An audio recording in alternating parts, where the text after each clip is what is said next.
Elles ont fait d'assez bonnes choses, elles ont mis en difficulté Lyon dans le jeu. Après on n'a pas été peut-être assez performant encore dans cette surface de réparation, où on doit peut-être amener un peu plus de densité et être un peu plus, on va dire, efficace. Elles ont eu plus d'occasions que nous, certes, mais voilà, je pense que c'était peut-être par rapport au calendrier, je pense qu'il aurait fallu peut-être le décaler d'une semaine, ça aurait été peut-être mieux pour qu'on récupère un peu tout le monde avec plus de fraîcheur. Mais c'est comme ça, on est déçus. On est déçus parce qu'on a bataillé pendant 10 mois pour pouvoir arriver à ce match-là. Et puis finalement, sur ce match-là, on n'a pas réussi à relever le défi. Et l'après-match, psychologiquement, comment vous l'avez vécu ?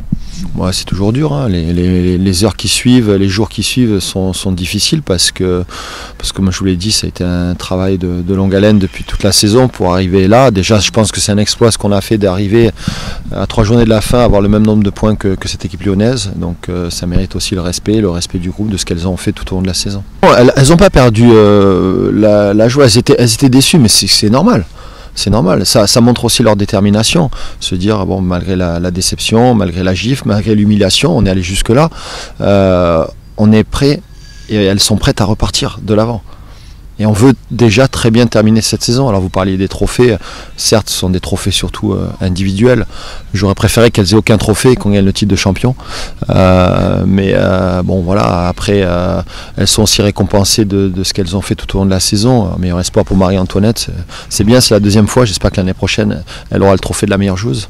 Là vous êtes quand même deuxième en classement, dans le classement D1. Vous avez 53 points, les Girondins elles sont à 33 points, donc vous avez 20 points d'avance. Comment vous l'abordez ce match ? On veut terminer notre saison sur une note positive et notamment à domicile faire plaisir à tous nos supporters qui sont venus nous encourager tout au long de la saison, qui sont venus aussi à Lyon et qui ont été isolés dans ce stade de 60 000 places. Et on était tellement déçus pour eux, alors bien sûr le résultat en lui-même et puis la façon dont ils ont été considérés, je trouve que voilà, c'est pas une bonne chose. Ça permet aussi de voir le niveau qu'a Lyon aujourd'hui avec des moyens colossaux.